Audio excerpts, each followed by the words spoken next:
কথায় আমার পরিচয় দেই। আমি professor doctor Mohammad Kamruzzaman, professor department of mechanical engineering as well as head department of industrial and production engineering. Business একটা ইন্ডাস্ট্রি ওরিয়েন্টেড কোর্স, যে কারণে এই কোর্সটা আমাকে দেওয়া হয়েছে। এই কোর্সের কিছু লার্নিং ম্যাটেরিয়ালস আমি দিয়ে দেবো, তৈরি করা লার্নিং ম্যাটেরিয়ালস অনেক, প্রায় 300 পেজের উপরে তো হবেই, বোধহয় 300 পেজের মতো হবে। হ্যাঁ, আপনাদের এখানকার teaching language Bangla, English or Banglish?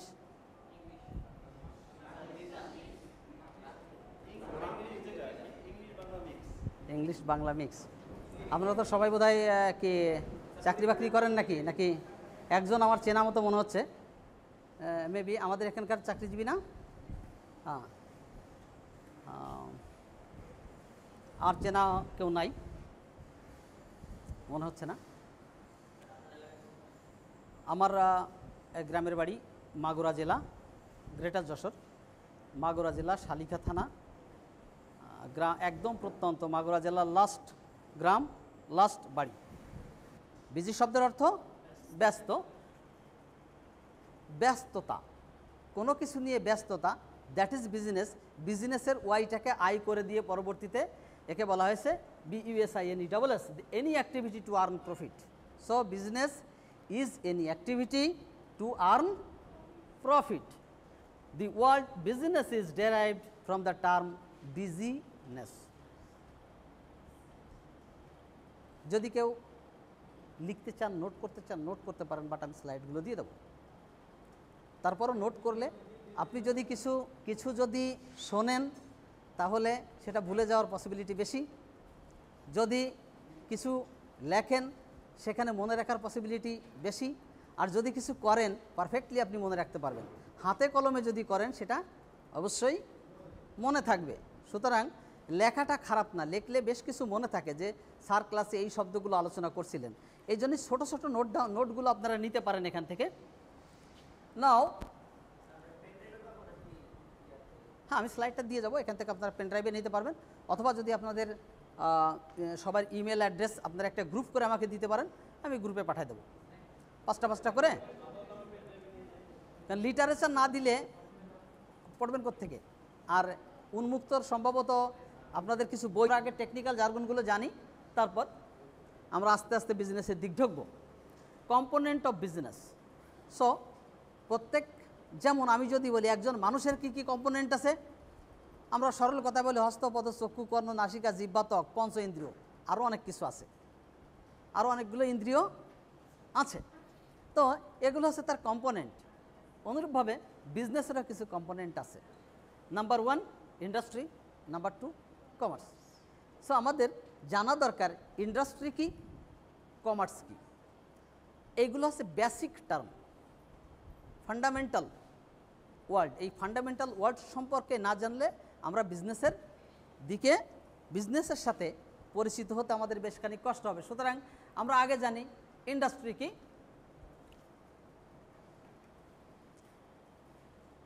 where the raw stock is processed and produce sub commodity, where value is added. এক খণ্ড লোহা পড়ে আছে ঘরের কোনায়, হয়তো ওই লোহাখণ্ডের কোনো দাম নাই, কিন্তু ওই লোহাখণ্ড কামারের দোকানে নেওয়ার পর কামার তাকে পোড়ালো, পিটালো, একটা কাঁচি তৈরি করে দিল, তার কিছু ভ্যালু অ্যাড হলো। এবার কাজের উপযোগ্য একটা কমোডিটি তৈরি হলো, কাজের উপযোগ্য একটা জিনিস তৈরি হলো, তাকে দিয়ে কাজ করা যাবে। এই যে প্রসেসিং, এই প্রসেসিং যেখানে করা হয়, কনভার্সন অফ র ম্যাটেরিয়ালস, কাঁচামালকে কনভার্ট করে ফিনিশড প্রোডাক্ট তৈরি করা হয় যেখানে, তাকে বলা হয় ইন্ডাস্ট্রি। অথবা আমরা বলি যেখানে ইউটিলিটি তৈরি করা হয়, this is a form of utility. So there are different type of industry. First of all, primary industry.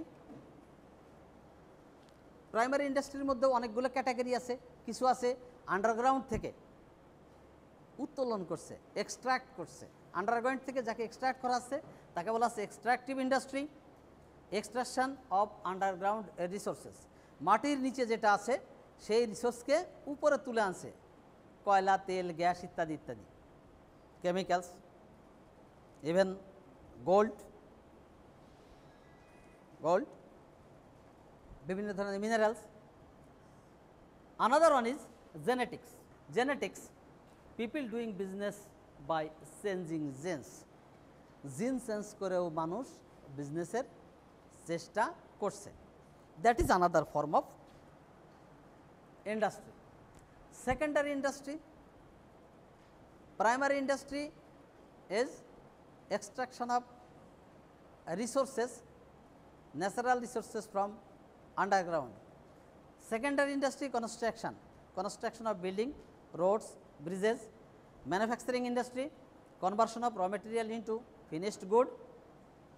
Services, there are some consultancy firms, there are banks, insurance. So banking, consultancy, accounts, lawyer is providing service. Lawyer is not preparing anything, he is just providing a service.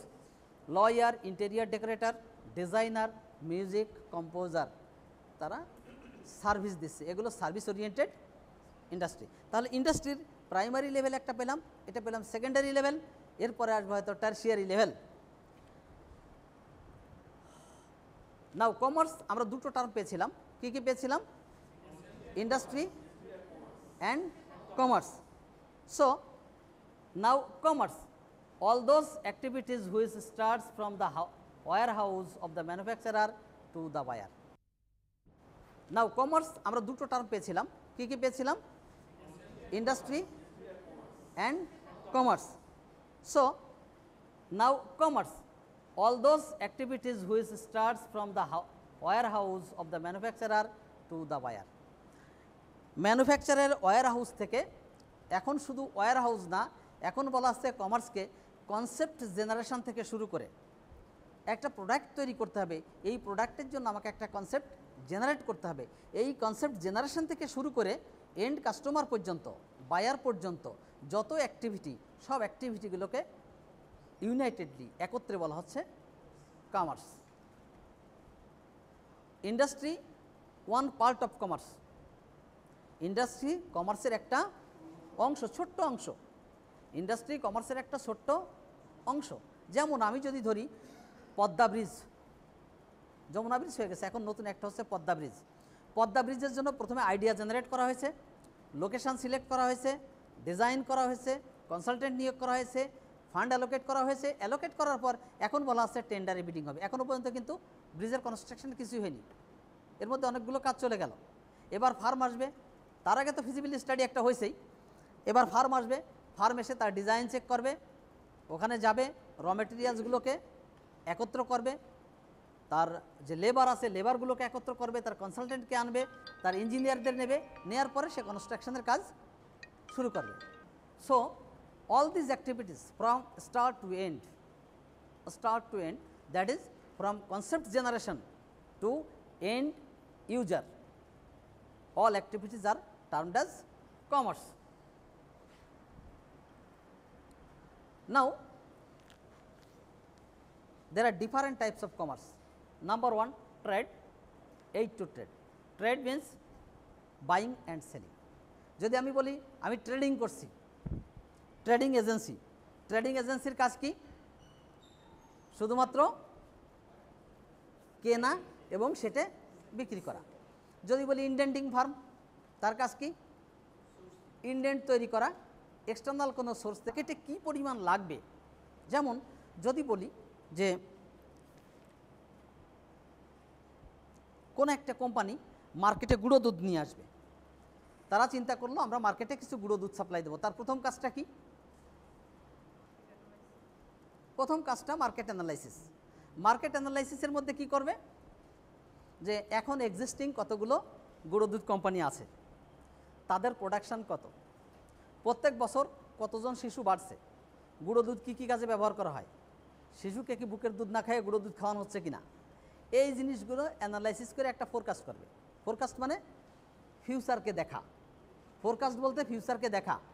আমরা বললাম যে একটা forecast হতে পারে এরকম যে 5 বছর বৈশাখ মাসে 15 তারিখে ঝড় বৃষ্টি হয়েছে। আমরা স্বাভাবিকভাবেই বলতে পারি 6ষ্ঠ বছরেও বৈশাখ মাসের 15 তারিখে ঝড় বৃষ্টি হওয়ার সম্ভাবনা আছে। অথবা আমি একটা জিনিস হিসেব করলাম যে আমার ইনকামের নিয়ে আমি একটা হিসেব করি যে 2009 সালে আমার ইনকাম ছিল সে ইয়ারলি 3 লাখ। 2010-এ এই ইনকামটা আমি জেনারেট করতে পারছি 3.5 লাখ, 2011-তে 3.75 লাখ, 2012-তে 4 লাখ, 2013-তে 4.2 লাখ। সুতরাং 2014-তে কত হবে?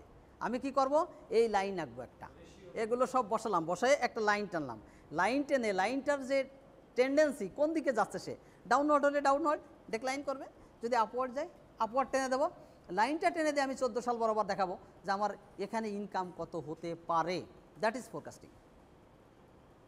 দ্যাট ইজ ফোরকাস্টিং, যে এটা 4.2 লাখ থেকে হয়তো 4.35 লাখ হতে পারে, 4.35 লাখ হতে পারে। এই যে ফোরকাস্টিংটা, এই ফোরকাস্টিংটা করাটা বিজনেসের প্রথম কাজ। সুতরাং ফোরকাস্টিং থেকে শুরু করে প্রোডাক্ট বা কমোডিটি ম্যানুফ্যাকচার পর্যন্ত এক ধরনের কাজ।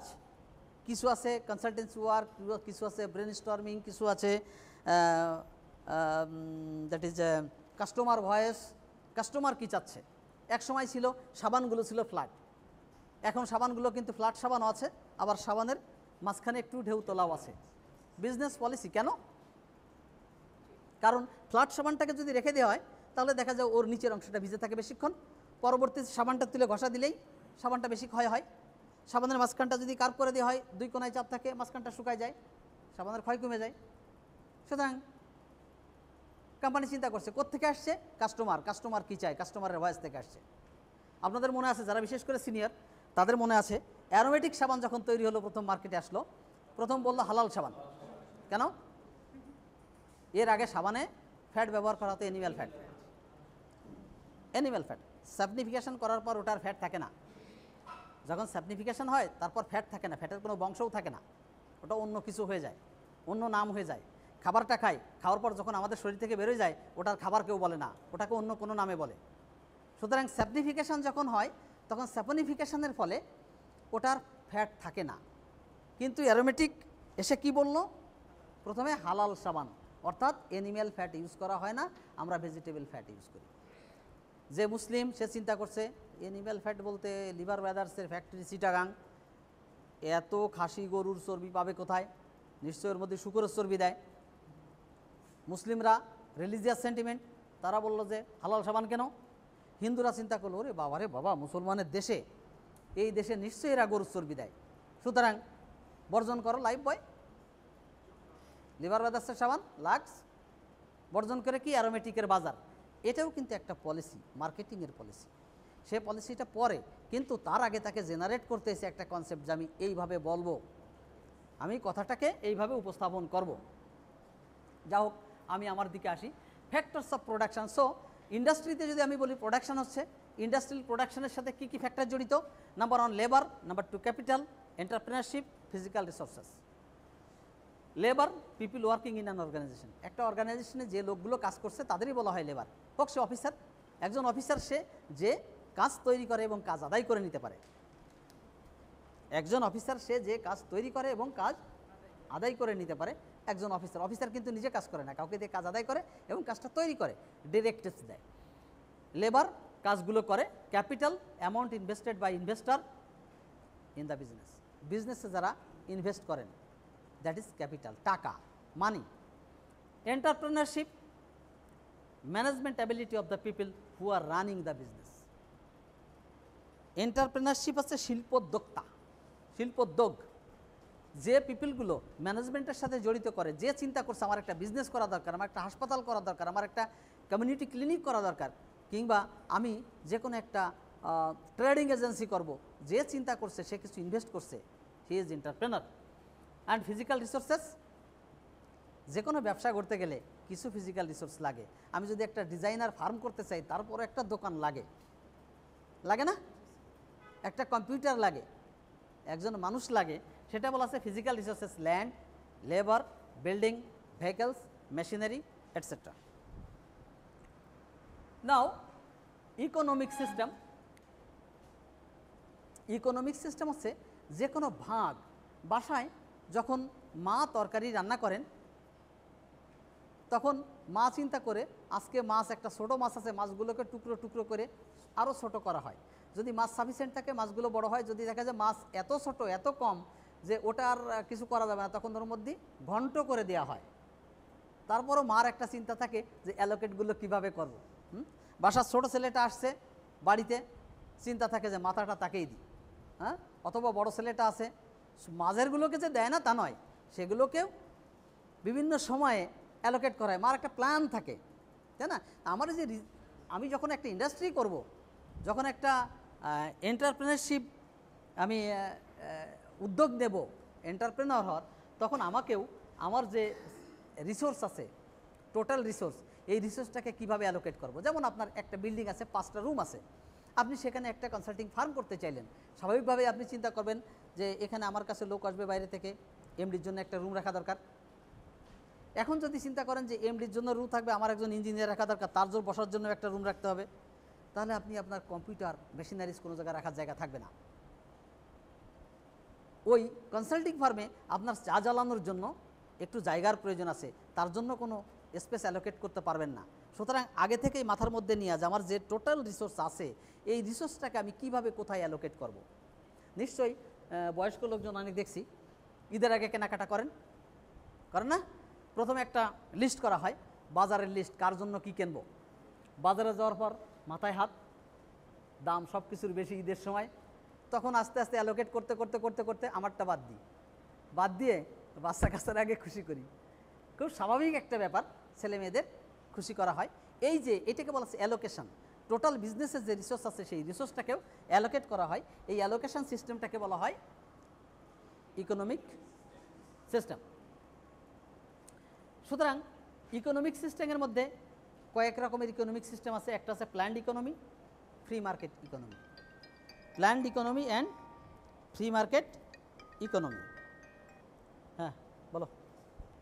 So types of economic system, planned economy and free market economy or open market economy. Now environmental কিছু ফোর্স থাকে, যে কোনো কিছু আমি ইচ্ছে হয়, আমি সংসারের একজন, আমার ইচ্ছা মতো আমি সব কিছু করতে পারি না, কারণ আমাকে আমার কিছু কিছু আছে এক্সটার্নাল ফোর্স দ্বারা নিয়ন্ত্রিত হয়। এক্সটার্নাল ফোর্স দ্বারা নিয়ন্ত্রিত হয়।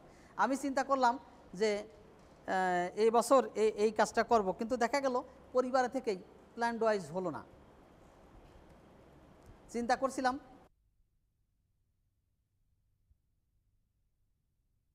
এরকম কিছু ফোর্স বিজনেসেও আছে, এক্সটার্নাল ফোর্স। যেমন হঠাৎ করে এসে বলল ম্যানেজার সাহেবকে যে তোমার এমডিকে ফোন দাও, 2 লক্ষ টাকা লাগবে, কী কাজ, অমুক জায়গায় গেট বানাতে হবে, অমুক আসবে, গেট বানাতে হবে, তোমার ইন্ডাস্ট্রির সামনে গেট হবে, তুমি তৈরি করে দেবা। That is on external threat, external force.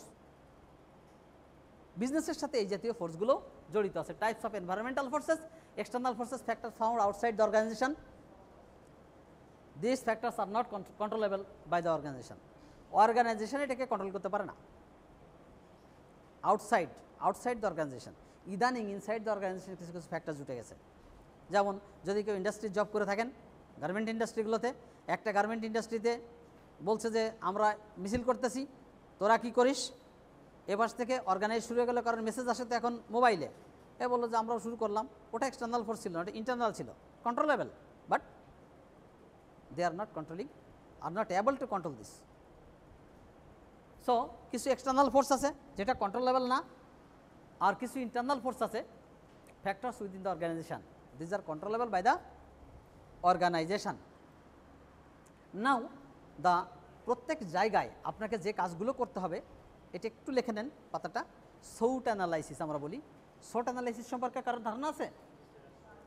SWOT analysis অর্থাৎ স্ট্রেংথ কী আছে, আমার পোটেনশিয়াল কী আছে, আমি এই জায়গাটায় ক্লাস নেব, এই ক্লাস নেওয়ার জন্য ওপেন ইউনিভার্সিটি একটা ক্লাসের জন্য ডুয়েট আসছে, ডুয়েটকে আগে দেখতে হবে ফিজিবিলিটি স্টাডি করে তার স্ট্রেংথ কী আছে। টিচার আছে? আছে। রিসোর্স পারসন আছে? তার স্পেস আছে, অ্যাকোমোডেশন দিতে পারবে, পারবে, টাইম অ্যালট করতে পারবে, পারবে, ইট ইজ স্ট্রেংথ। উইকনেস কি? টিচাররা নানাবিধ কাজে এনগেজ আছে, সুতরাং টাইমলি নাও পাওয়া যেতে পারে, দ্যাট ইজ অন উইকনেস। টিচাররা নানাবিধ কাজে এনগেজ, তাদের নাও পাওয়া যেতে পারে, that is on weakness. Opportunities, opportunities হচ্ছে এই যে স্টুডেন্টগুলো আপনারা আসছেন, আপনারা কি বলবেন এখান থেকে বেরোয় যে হ্যাঁ ডুয়েটের স্যারদের কাছে পড়ে আসলাম, স্যার তো ভালোই বলে কথা, অথবা সুবিধে হলো না। অপরচুনিটিটা তখন যে আমি ওপেন ইউনিভার্সিটিতে কম্পিউটার সায়েন্সে পড়তে যে ডুয়েটে টিচারদের কাছ থেকে কিছু জিনিস আমার টিচিং লার্নিং প্রসেসের একটা অংশ আমি সেখান থেকে রপ্ত করে এসেছি, একটা অংশ রপ্ত করে এসেছি। এটা হচ্ছে আপনার জন্য একটা অপরচুনিটি। তাহলে স্ট্রেংথ অ্যান্ড উইকনেস আছে ইন্ডাস্ট্রির জন্য, আর উইকনেস অ্যান্ড থ্রেটস এটা হচ্ছে অপরচুনিটির জন্য। যারা এই এই স্ট্রেংথ অ্যান্ড উইকনেস আছে ইন্ডাস্ট্রির জন্য, অপরচুনিটি অ্যান্ড থ্রেটস এটা আছে তার প্রোডাক্টের জন্য। সবসময় এটা তার আউটপুট যেটা আছে আউটপুটের জন্য, ইনপুটের জন্য স্ট্রেংথ অ্যান্ড উইকনেস, আউটপুটের জন্য অপরচুনিটিজ অ্যান্ড থ্রেটস। যেমন থ্রেটসটা কী হতে পারে? আপনাদের জন্য কোনো থ্রেটস নাই, আর একটা থ্রেটস হইতে পারে যে ডুয়েটের টিচাররা কি জানি যাই পড়াক কোশ্চেন কি এদের মতো করবে ডুয়েটের মতো, নাকি কোশ্চেন আমাদের যা পড়ালো আমাদের মতো করবে, আমরা তো সবাই জবে টবে আসি, আসলে কি হবে? এটা এক ধরনের দুশ্চিন্তা, এটা একটা থ্রেটস। প্রত্যেকটা ইন্ডাস্ট্রির জন্য কিছু স্ট্রেংথ থাকে, কিছু উইকনেস থাকে, ইন্ডাস্ট্রির লোকেশন উইকনেস থাকে, অনেক রকমের উইকনেস থাকে, আর তার প্রোডাক্টের জন্য অপরচুনিটি থাকে এবং থ্রেটসও থাকে। এই পর্যন্ত এই চ্যাপ্টারটা। সুতরাং এর পরের চ্যাপ্টারতে আমি চলে যাব, চ্যাপ্টার 2। এগেইন আগের জিনিসগুলোও কিছু কিছু আসবে সাথে সাথে। এখন এক্সটার্নাল কিছু ফোর্স বলছিলাম, একটু আগে বললাম এক্সটার্নাল এবং ইন্টারনাল ফোর্স, যেটা এক্সটার্নাল ফোর্স নট কন্ট্রোলেবল আর ইন্টারনাল ফোর্স কন্ট্রোলেবল। এখন এক্সটার্নাল ফ্যাক্টরগুলো, বিজনেসের সাথে কিছু এক্সটার্নাল ফ্যাক্টরও আছে, নট ফোর্স, কিছু ফ্যাক্টরও আছে। সেই ফ্যাক্টরগুলো কী কী? ইকোনমি অফ দি কান্ট্রি, দেশের অর্থনৈতিক অবস্থা কেমন। আমরা বলছি দেশের অর্থনৈতিক অবস্থা খুবই ভালো, $20 বিলিয়ন আমাদের রিজার্ভ ছাড়িয়ে গেছে বলছি। প্র্যাকটিক্যালি কি হচ্ছে? যখন ইউজিসি চেয়ারম্যান সে বলছেন যে আমাকে ফান্ড দাও ইউনিভার্সিটির জন্য, তখন বলছে টাকা নাই, দিতে পারবো না। It is true. So you need to learn the actual economic situation of the country. জানা উচিত what is the actual situation. Makeup বলে না, মেকআপ শব্দের অর্থ কী? হ্যাঁ, অর্থাৎ যা আছে সেটাকে, যেটা আছে আমার চেহারা, এই চেহারাটাকে আর একটু ঘষে মেজে ভালো করে দেখানো, এটা মেকআপ না? একদম চেহারা যা আছে তা আমি দেখাচ্ছি না, তার থেকে একটু অন্যরকম করে। কালো মানুষ, কিন্তু যখন মেকআপ করছি তখন ফুটফুটে ফর্সা দেখা যাচ্ছে। অনেক সময় আমরা এই যে দেখি বিয়ে বাড়ি টাড়ি যাই, দেখি যে একজন কালো মহিলা কিন্তু মেকআপ করছে, মেকআপ করে মুখটা সাদা, খোঁজ করলে দেখা যায় যে যদি কোনো জায়গায় একটু বাইরে থাকে, হ্যাঁ, হাতের কোনো জায়গায় বোঝা যায় যে না রঙটা বোধহয় এরকম না, রঙটা একটু অন্য ধাঁচের। তো আমরাও আমাদের অর্থনীতিকে এরকম মেকআপ করে বেশ খানিক আপগ্রেড করে দেখাচ্ছি, বাট প্র্যাকটিক্যালি এইটা দেখানো হয়তোবা কোনো পলিটিক্যাল আইডিওলজির ব্যাপার, কিন্তু দেশের অ্যাকচুয়াল ইকোনমিক সিচুয়েশান কি এটা অবশ্যই বলা দরকার, জানা দরকার। যদি কেউ বিজনেস করতে চায় তাকে অ্যাকচুয়াল সিচুয়েশান না জানলে সে কিন্তু করতে পারবে না, অ্যাকচুয়াল সিচুয়েশান না জানলে করতে পারবে না। পার capital income of the country, দেশের মাথাপিছু ইনকাম কত আছে মানুষের, দেন জেনারেল এমপ্লয়মেন্ট অর আনএমপ্লয়মেন্ট। মার্কিন যুক্তরাষ্ট্রের মতো দেশে যেখানে রাষ্ট্রপতির পদ নিয়ে টানাটানি পড়ে আনএমপ্লয়মেন্টের কারণে, সুতরাং আমাদের দেশের এমপ্লয়মেন্টের অবস্থাটা কি? এখন দেশে এমপ্লয়মেন্টের অবস্থা বেশ ভালোই মনে হচ্ছে, লোয়ার লেভেলে। লোয়ার লেভেল কোথায়? গার্মেন্ট ইন্ডাস্ট্রিতে। গার্মেন্ট ইন্ডাস্ট্রি হচ্ছে, লোকজন চাকরি করছে, অনেক লোকজন চাকরি করছে, বাট টু সাম এক্সটেন্ট একটা জব পাওয়া বেশ ডিফিকাল্ট। কোথায়? একটা গ্র্যাজুয়েট স্টুডেন্টের জন্য। তখন বলা হচ্ছে চাকরি সোনার হরিণ। সোনার হরিণ মানে দুর্লভ, সহজে পাওয়া যায় না। তারপর যদি হয় সেটা যে স্বেচ্ছাচারিতা বা কোনো রকম অনিয়ম টনিয়ম ইত্যাদি ইত্যাদি, তাহলে তো আরও কথা নাই। ইকোনমিক গ্রোথ রেট কত আছে? আমরা বলছি 6.5, কোনো সময় বলছি 5.8, কোনো সময় বলছি 5.9%, বাট অ্যাকচুয়াল গ্রোথ রেটটা কত? These are external factors. Exchange rate কত আছে? এক সময় জাম্বিয়াতে বেরোয়ছিল যে $1 কোটি নোট, জাম্বিয়াতে $1 কোটি নোট বেরিয়েছিল। অর্থাৎ তারা বস্তা ভরে টাকা নিয়ে যেত আর ব্যাগ ভরে বাজার করে নিয়ে আসতো। এরকম ইনফ্লেশনটা এমন একটা পর্যায়ে চলে গেছে, কয়েক লক্ষ টাইমস ইনফ্লেশন হয়েছে এটা। সুতরাং এক্সচেঞ্জ রেটটা জানা দরকার। অ্যান্ড ইনফ্লেশন রেটটা কী হারাচ্ছে, কী হারে আমাদের মুদ্রাস্ফীতি হচ্ছে। নাও সাম ডেমোগ্রাফিক ফ্যাক্টরসের মধ্যে বেশ কিছু জিনিস আছে। যেমন একটা আছে তার পপুলেশন কেমন। Population brings customers. যে এলাকায় পপুলেশন বেশি ওই এলাকায় কাস্টমারও বেশি থাকবে। এখন আপনি হিল ট্র্যাক্টরসে যদি একটা কাপড়ের দোকান দিয়ে বসেন তাহলে তো ডিফিকাল্ট হবে। হিল ট্র্যাক্টরসে কাপড়ের দোকান চলে কোনগুলো? যেখানে পর্যটক যাচ্ছে, পর্যটক যে কী কেনে? পাহাড়ি ওদের হাতে বোনা কাপড় কিনে নিয়ে আসে, ওটাও এক ধরনের ইন্ডাস্ট্রি। এখন আপনি যদি বলেন যে আমি কুষ্টিয়ার লুঙ্গি নিয়ে যে পাহাড়ে বিক্রি করব, বিক্রি হবে না তা নয়, হয়তো দৈনিক একটা বিক্রি হবে বা দৈনিক দুটো বিক্রি হবে। Population brings the customer, population tells the size of market and nature of customers. এই পপুলেশনই বলে দেয় যে মার্কেট সাইজ কি, কোন লটের মার্কেট আছে, অথবা তার বায়ারের ক্যাপাসিটি কেমন আছে। যেমন আমাদের দেশেই খেয়াল করেন, একটা স্ক্রুড্রাইভার যদি কিনতে যান তো জিনজিরামেড স্ক্রুড্রাইভার একটা যদি নেন আপনি পাবেন 28 টাকায়। 7 ইঞ্চি একটা স্ক্রুড্রাইভার 4 টাকা ইঞ্চি, 28 টাকায় পাবেন। ঠিক এই স্ক্রুড্রাইভারটা যদি চায়না মেড হয় তার দাম হবে 40 টাকা। এই স্ক্রুড্রাইভারটাই যদি কোরিয়ান হয় আরও বেশি হবে, যদি জাপানিজ হয় আরও বেশি হবে, ব্রিটিশ জার্মানি বা আমেরিকান যদি হয় তাহলে তো কোনো কথাই নাই, অনেক বেশি, হয়তো 120 টাকা দিয়ে আপনাকে কিনতে হবে। সুতরাং বায়ার কোন জিনিস কিনছে, মার্কেটে কোনটা প্রিজার্ভ করা হবে। কারণ বায়ার দেখছে যে আমাদের এখানকার বায়ারগুলো সস্তা বায়ার, তাদের পার ক্যাপিটা ইনকাম খুব কম, সে অনেক বেশি বড় একটা জিনিস কিনতে পারবে না। যেহেতু বায়ারের ক্যাপাসিটি অনেকখানি কম, তার বাইং ক্যাপাসিটি কম, সুতরাং কম মূল্যের যে জিনিসগুলো আছে সেই জিনিসগুলোই মার্কেটে সয়লাভ হয়ে যাচ্ছে।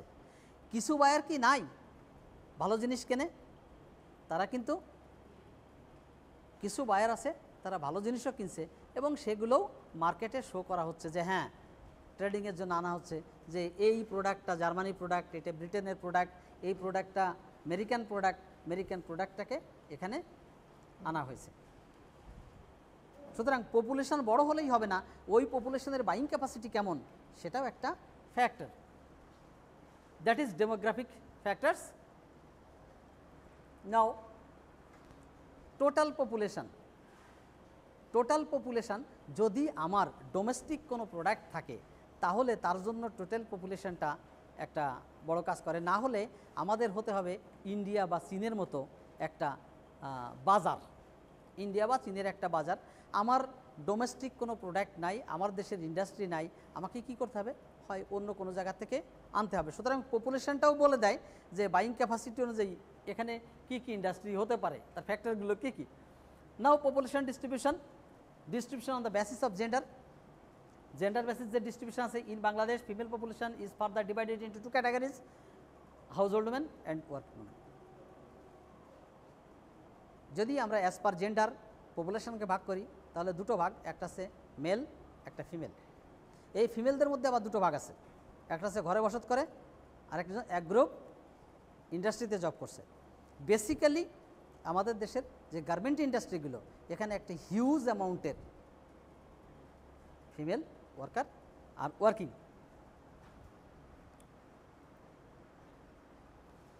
পপুলেশন গ্রোথ রেট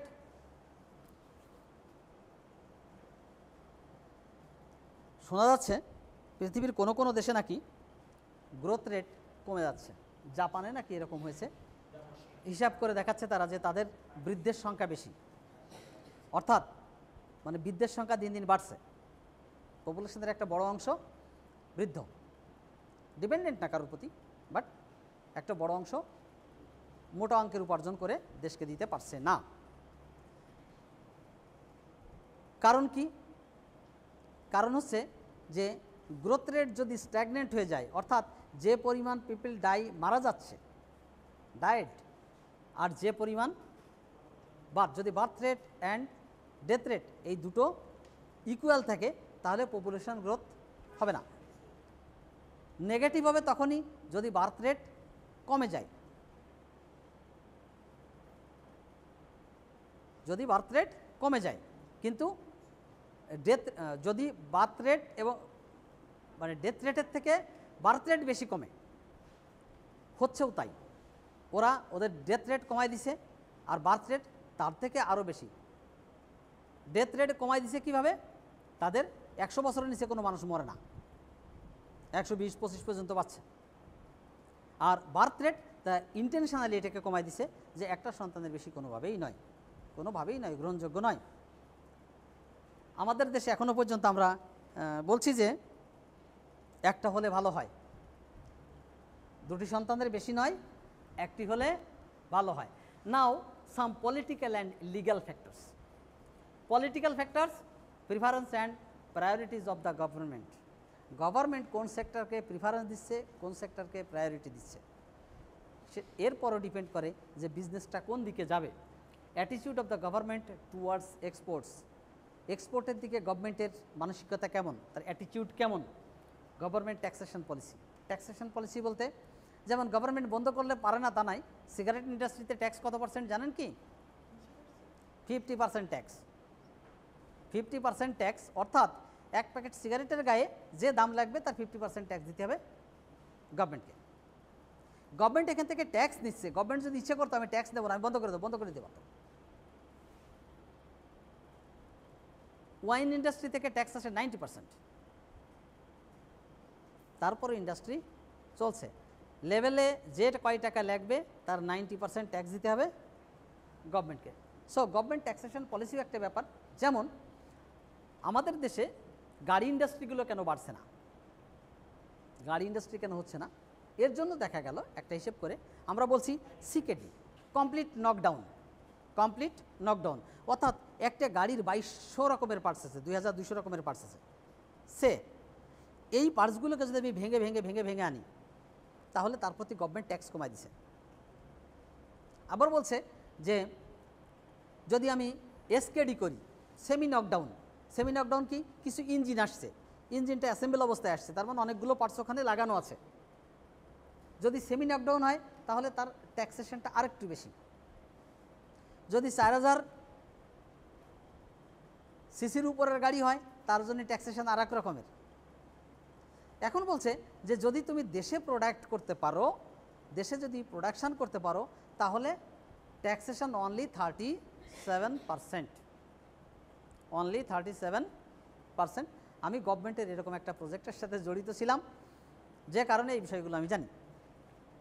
800% পর্যন্ত ট্যাক্স আছে। সুতরাং গভর্নমেন্টের এই পলিসি যদি চেঞ্জ না হয়, তাহলে বাংলাদেশে ইন্ডাস্ট্রিগুলো ডেভেলপ হবে না। গভর্নমেন্টকে সাবসিডি দিতে হবে, ভর্তুকি দিতে হবে। একটা ইন্ডাস্ট্রি ডেভেলপ করে গেলে তখন গভর্নমেন্ট ওখান থেকে ট্যাক্সেশন, অটোমেটিক ট্যাক্স চলে আসবে। বাট শুরুটা করতে হবে ইংরেজের মতো চা ফ্রি খাওয়ানো। আমি শুনেছি, আমার দেখা সৌভাগ্য হয়নি, কারণ আমার ইংরেজ আমাদের অনেক পরে জন্ম। মুরব্বীরা বলেন ইংরেজরা নাকি ফ্রি চা খাওয়াইছে। ফ্রি চা খাওয়ায় এমন একটা অবস্থা করছে, আমি কিছুদিন আগে বাড়িতে গেলাম, আমার বাবাকে বললাম, উনি বলছে মাথা ব্যথা করছে, চা খেয়ে আসি। আমি শহরে আছি 30 বছরের বেশি, 31 বছর। আমার কিন্তু এই নেশাটা হয়নি, আমার বাবার কিন্তু নেশায় ধরে গেছে। এখন বিকেলবেলায় 2 কাপ চা না খাইলে মাথা ব্যথা করে। সুতরাং ইংরেজ ফ্রি খাওয়াইছে, খাওয়ানোর পর এখন বাণিজ্য চলতেছে, চায়ের বাণিজ্য। হয়তো ইংরেজের শাসন নাই, কিন্তু চা খাওয়া বহু গুণে বেড়েছে।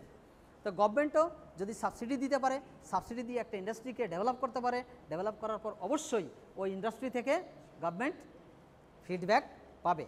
ফিডব্যাক বলতে কি? তখন ট্যাক্সেশনের আওতায় তাকে আনতে পারবে। আমার ক্লাস করার মতো 40। Legal factors, laws related to health. স্বাস্থ্য সংক্রান্ত আইন কি আছে? Laws related to import and export, laws related to taxation, laws related to packing, laws related to child labour, laws related to labour union. আমাদের দেশে সবই আছে, কোনোটার ফ্রুটফুল অ্যাপ্লিকেশান নাই। ফ্রুটফুল অ্যাপ্লিকেশান কোনোটাই নাই, বাট সবই আছে, আইন সব আছে। আইন অন্য দেশ থেকে কার্য করে আনা। টেকনোলজিক্যাল ফ্যাক্টরস,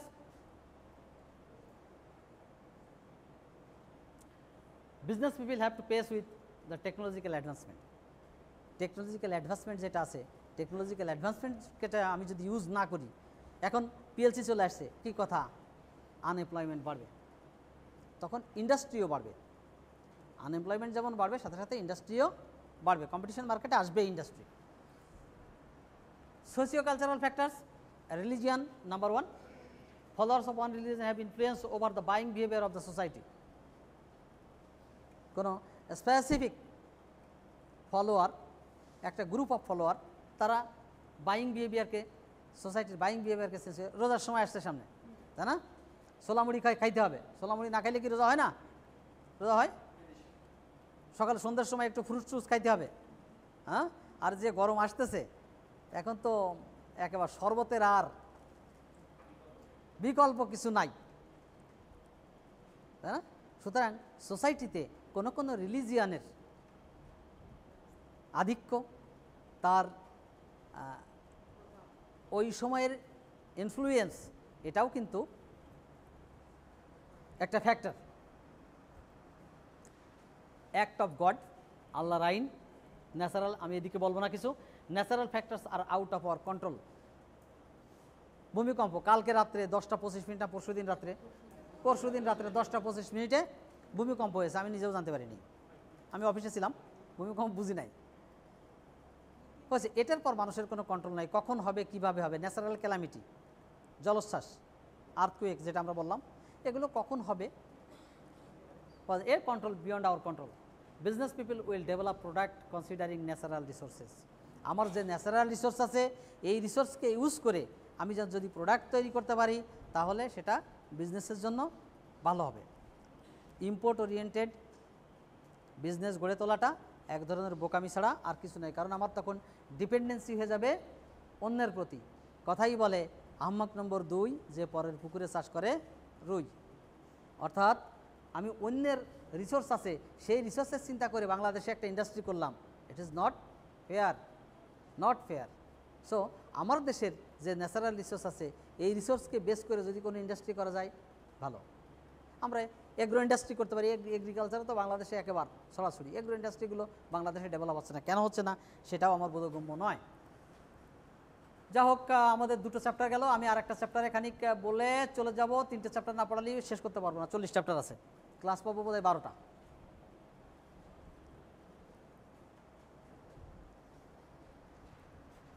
আরও 3-4 মিনিট আছে, দেখি কয়টা স্লাইড আছে।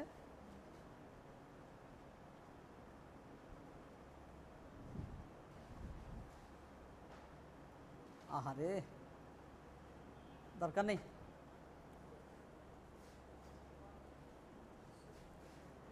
Definition now, lecture number 3 maybe, this lecture number 3।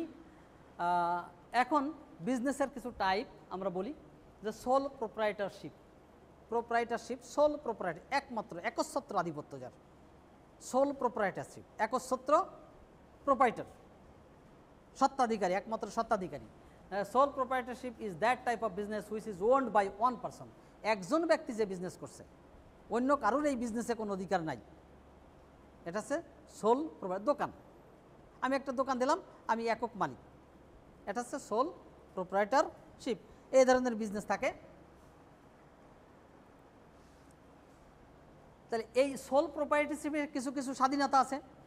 আমার একটা দোকান আছে, আমার ইচ্ছে হলো আমি খুলবো, না হলে খুলবো না, আজকে ভালো লাগছে না, যাবো না, তাই না। আমার স্বাধীনতা আমার কাছে, ফ্রিডম ইন ফরমেশন। আমি কোন ধরনের ব্যবসা করব সেটা আমার ফ্রিডম, আমার স্বাধীনতা। দি ইজিয়েস্ট টু এস্টাবলিশ, খুব সহজে এস্টাবলিশ করা যায়। Individuals R allowed to decide without interference of any other person. অন্য কোনো লোককে ইন্টারফেয়ার করতে না দিয়ে আমি নিজে নিজেই আমার ব্যবসায়িক ডিসিশন নেব। সুতরাং এটা তার একটা অ্যাডভান্টেজ, একটা সুবিধা।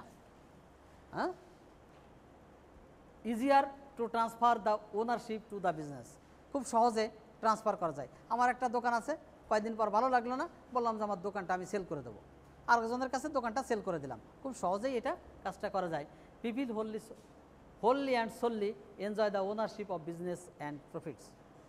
একমাত্র ব্যক্তি বিজনেসের মালিক, ওই ব্যক্তি wholly and solely তার যে কোনো প্রফিট এনজয় করতে পারে, তার যে কোনো বেনিফিট এনজয় করতে পারে। Individual has unlimited opportunity to expand and size of the business. আমার ইচ্ছে হলো আমি এই দোকানের পাশে একটা টি স্টল দেব, আমার একটা গ্রোসার শপ আছে, আমি সেখানে একটা স্টেশনারি শপ করব। আমার যেভাবে ইচ্ছা আমি সেইভাবে আমার বিজনেসকে এক্সপ্যান্ড করতে পারি। Individual can keep the secrets of the business intact. আমার ব্যবসার গোপনীয়তা আমি রক্ষা করতে পারি। Individuals has personal interest in the business. তার আমার বিজনেসের যে ইন্টারেস্ট, আমি রাত 2টো পর্যন্ত থাকবো না রাত 10টার সময় চলে আসবো, এটা সম্পূর্ণ আমার ব্যাপার। এগুলো তার বেনিফিট, সে তার ফ্রিডমটাকে ইউজ করতে পারছে। ওনার ক্যান মেক স্পিডি ডিসিশান, খুব দ্রুত ডিসিশান নিতে পারে, খুব দ্রুত ডিসিশান নেওয়া সম্ভব। কিন্তু অনেকগুলো মালিক যদি হয়, মালিকগুলো মিটিং করতে হবে, মিটিং করার পর তারপর ডিসিশান নিতে। মিটিংয়ে ডিসিশান এক নাও হতে পারে। 10 জন মালিক, দেখা গেল যে 5 জন ভাগ হয়ে গেল, এই জন্য মালিক সংখ্যা আবার বিজোড় রাখা ভালো। বিজোড় রাখলে হয় কি, যে সবাই উপস্থিত থাকলে অন্তত ডিসিশানটা যে কোনো একদিকে ডাইভার্ট করা যাবে। 9 জন, 4 জন 5 জন হয়ে গেল, 5 জন যেদিকে উইন করলো এটা, তাই না? কিন্তু এখন আবার দেখা যাচ্ছে এরকম যে 47 জন ওনার, একজন বললো যে আমি যাবই না, কারণ সে জানে যে আজকে 23-24 হতে পারে, ভোট সংখ্যা 23 অথবা 24, সুতরাং আজকে আমি যাচ্ছি না। না গেলে 23-23 হয়ে গেল, পেন্ডিং থাকলেও ডিসিশন হচ্ছে, এরকম অহরহ হচ্ছে। দেন ইজি টু ডিজলভ, খুব সহজে ডিজলভ করে দিয়ে, বাতিল করে দেওয়া যায়। But this type of sole proprietorship has also some disadvantages, drawbacks, কিছু ডিসঅ্যাডভান্টেজও আছে। কি disadvantage? Limited amount of capital. একজন মানুষ, তার ক্যাপিটাল কম, খুব বেশি নাই, আছে অনেকের আছে কোটি কোটি টাকা ক্যাপিটাল আছে, তারা একজন করছে। কিন্তু সাধারণত যদি বলা হয়, আপনাদের কাউকে বলা হয় যে আপনারা ক্যাপিটাল ইনভেস্ট করেন, একটা বিজনেস দাঁড় করেন, আপনি বলবেন যে আমি চার দোকান দিতে পারি, কারণ আমার কাছে যে টাকা আছে, আমার যে গচ্ছিত সম্পদ আছে, তা দিয়ে আমি একটা চায়ের দোকান দিতে পারি, তার বেশি পারবো না। কারণ চায়ের দোকান দিতে গেলে 1000 টাকাতে সিটি কর্পোরেশনের অনুমোদন নিতে হবে, সেখানে আবার জমা দিতে হবে 2000 টাকা, লাগে 1000 টাকা, দিতে হবে 2000 টাকা, নাহলে খালি ঘুরাবে, রিক্সা ভাড়ায় 1000 টাকা চলে যাবে। সুতরাং 2000 টাকা দিয়ে আপনি নিয়ে আসবেন। এরপরে কি করলেন, যে এইটা আনার পরে একটা ঘর ভাড়া করতে হবে, তার জন্য আবার অ্যাডভান্স দিতে হবে। আমার কাছে তো এত টাকা নাই, আমি কোত্থেকে করব? এই জন্যে এটা একটা সমস্যা, কন্টিনিউটি প্রবলেম। সবসময় যেহেতু মালিক একক, সবসময় কন্টিনিউ করা যায় না, কন্টিনিউ করাটা খুব ডিফিকাল্ট হয়। সোল প্রপার্টি, যেমন আমার পরিবারের কোনো একজন রোগ হয়েছে, অসুস্থ হলে তাকে ডাক্তারের কাছে নিতে হবে। এই ডাক্তারের কাছে নিতে গেলেও আমাকে হয়তো আমার দোকানটা, শপটা বা আমার ব্যবসাটা বন্ধ করে রেখে তাকে নিয়ে যেতে হচ্ছে। Sole proprietorship has limited life and is dependent on the owner. এর আয়ুষ্কালও কম, কারণ একটু বেশি সমস্যায় পড়লেই তখন ব্যবসাটা পরিবর্তন হয়ে যায় বা চেঞ্জ হয়ে যায়। ওনার of the business has unlimited liability towards people hmm he has to pay. যদি এরকম কোনো ওনার হয় যে পিপলকে পে করতে হচ্ছে, তাহলে তার কাছে তার যে লিমিটেশনটা, এটা আনলিমিটেড হয়ে যায়, তার যে দায়িত্বটা, ডিউটি, রেসপন্সিবিলিটি, এটা আনলিমিটেড হয়ে দাঁড়ায়। নাও এতক্ষণ বললাম যে সোল প্রোপ্রাইটারশিপ। সোল প্রোপ্রাইটারশিপ মানে হাতের একটা আঙুল একা। এখন আমার হাতে তো আঙুল আছে 5টা, এই 5 জনকে নিয়ে জোট বাঁধলাম আমি। 5 জনকে নিয়ে যদি জোট বাঁধি, তাহলে এই 5 জনের যেটা হবে তাকে বলা হচ্ছে পার্টনারশিপ। পার্টনারশিপ, তাই না? অনেকগুলো লোক মিলে একটা ব্যবসা চালু করা, সেটা হচ্ছে partnership. A relationship of the people to share investments and profits. আমি ইনভেস্টমেন্টও শেয়ার করব, প্রফিটও শেয়ার করব। 5 জন মিলছি, কিন্তু শেয়ার 6টা, একজনের 2টা শেয়ার আছে, তাহলে সে ইনভেস্টও তার ডাবল হবে, প্রফিটও সে ডাবল পাবে। Partnership acts 1932 governs all affairs of the partnership. আমাদের দেশে যে পার্টনারশিপ ল এখনও প্রচলিত আছে, সেটা হচ্ছে 1932, এটা ব্রিটিশ কর্তৃক লিখিত একটা ল, যে লটাকে আর পরবর্তীতে পরিবর্তন করা হয়নি। So there are some advantages of partnership. আমরা সোল প্রপার্টিশিপ বলছিলাম কি, ক্যাপিটাল লিমিটেড, লিমিটেড ক্যাপিটাল। প্রথম শর্তে ক্যাপিটাল লিমিটেড। আমি বলছিলাম যে চায়ের দোকান করার ছাড়া আর কোনো উপায় থাকবে না, একজনকে যদি বলি যে একটা ইন্ডাস্ট্রি করি, চার দোকান একটা ইন্ডাস্ট্রি। সো এখানে পার্টনার যেহেতু বেশি, ক্যাপিটালও বেশি, capital invested is more capital, relatively easier to form, সহজেও ফর্ম করা যায়, শেয়ারিং অফ রেসপন্সিবিলিটি শেয়ার করা যায়, light credit standing, business can have more loan from various sources, অন্যান্য সোর্স থেকে লোন করেও বিজনেস রান করানো যায়। অ্যান্ড সিক্রেসি, আসলে এর কোনো সিক্রেসি থাকে না, সিক্রেসি থাকে না, নো সিক্রেসি। কারণ এটা আপনাকে পার্টনারশিপ, যদি অন্তত যে কয়জন পার্টনার আছে তাদের মধ্যে এই জিনিসগুলোকে বলতেই হবে। শুধুমাত্র পৃথিবীতে টিকে গেছে কোক, যার 4 জন পার্টনার ছিল এবং তাদের কোকের যে ইনগ্রিডিয়েন্টস, বেসিক ইনগ্রিডিয়েন্টস, এই বেসিক ইনগ্রিডিয়েন্ট সম্পর্কে এই 4 জন ছাড়া কেউ জানতো না। কোক এত জনপ্রিয় কোমল পানীয় হওয়ার কারণ জানতো না, এবং তারা 4 জন কোনোদিন একসাথে প্লেনে ওঠেনি। কেন? এই সিক্রেসিটা যদি প্লেন ক্র্যাশ করে আর তো কেউ জানে না।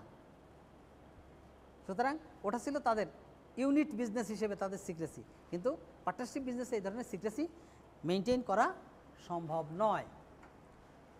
পাবলিক কনফিডেন্স, এটা বাড়ে, কোনো কোনো সময় কমে। দেউলিয়া কোম্পানি আছে না, high high company, public confidence কমে, আবার পাবলিক কনফিডেন্স বাড়ে যেসব কোম্পানিগুলোর এজিএম হয়, তাদের প্রতি পাবলিকের একটা কনফিডেন্স থাকে যে গভর্নমেন্ট কর্তৃক নিয়ন্ত্রিত সহজে ধ্বংস হবে না। বেটার ডিসিশন, অনেকগুলো মাথা থেকে ডিসিশন আসে বলে ডিসিশনগুলো ভালো হয়, ইজি টু ডিজলভ।